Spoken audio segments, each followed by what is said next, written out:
All right, good afternoon, everyone. It is already 6:40, basically 7 o'clock. I have been super busy today.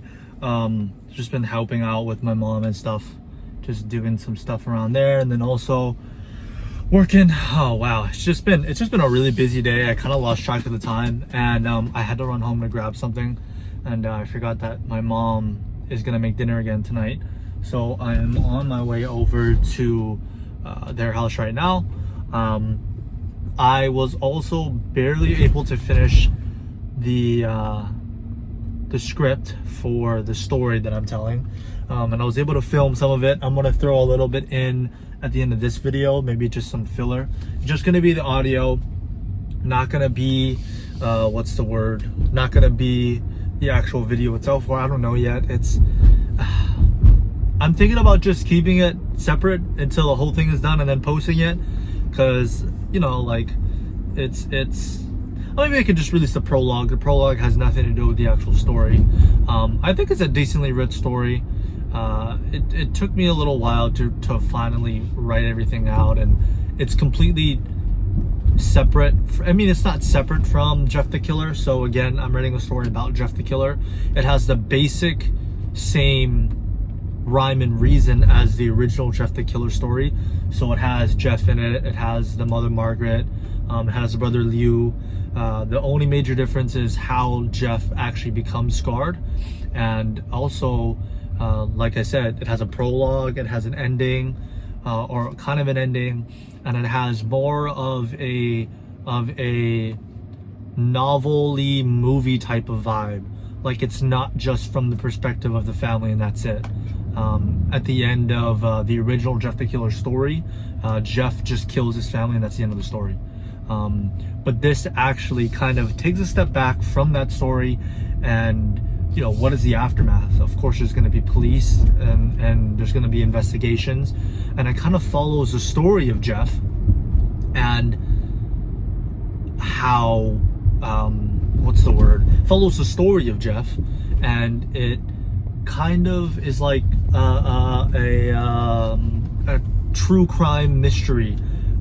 It has some first perspective of a detective who is following his work, trying to solve it, trying to find out who this killer is.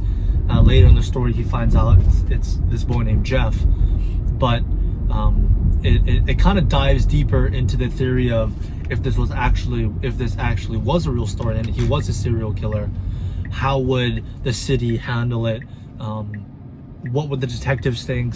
What is kind of the process of finding some sort of killer amongst themselves? And that's kind of what I dive deep, not super deep, but dive into. It's kind of a possibility that I might make it a more comprehensive, vivid, more expanded story if the original video does well. Again, I took the basic, very simple, maybe like 2-page, maybe 3-page story that Jeff the Killer is, and it's this super long 50-page document. It's not all writing, of course. I've spaced it out a little weird, and so in reality it's probably like 30, maybe 40 documents worth of writing,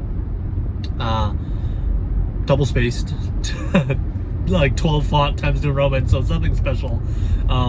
But still, it is something that I'm kind of excited to push out. I want it to be done by Friday. I don't know if I will. I want it to actually be good. I don't want to just rush it and then it's like a product that I'm not super satisfied with and not happy with. It might come out by the end or the beginning of next week. I'm going to push myself to finish it this Friday, but it just depends on how busy I am with work and other stuff, because again, this is just a side hobby thing that I'm doing right now. And it's taking me a while to actually finish the script because I've been writing it since I've been talking about making horror stories. I just finally had the time to finalize it and finish it. But I am definitely excited about publishing that full video. It's going to be like a Mr. Nightmare video. I don't know if you guys are familiar with Mr. Nightmare, but Mr. Nightmare creates horror stories with this sort of dark ambiance type of vibe. That's what I'm going for. The only difference I'm going to make is Mr. Nightmare usually has some sort of nice, not nice, but sort of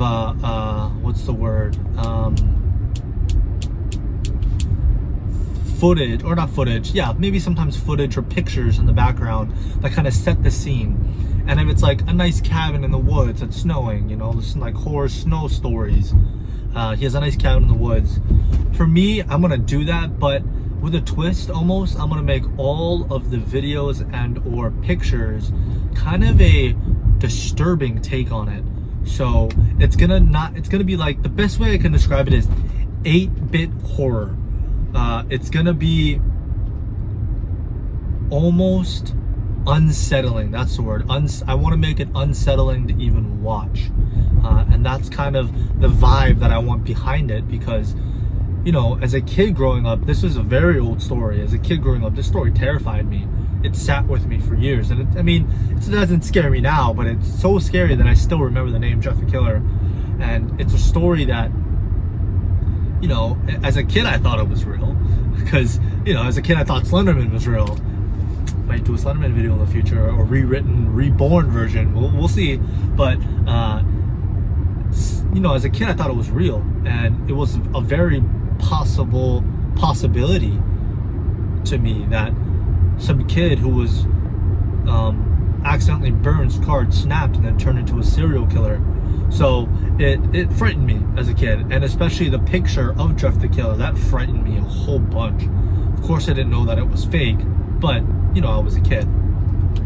But I'm gonna dive kind of deeper. I'm gonna see if I can create a photo or an image of Jeff the Killer that's modified to today to make it look a little bit more realistic, and then put my own kind of spin on this type of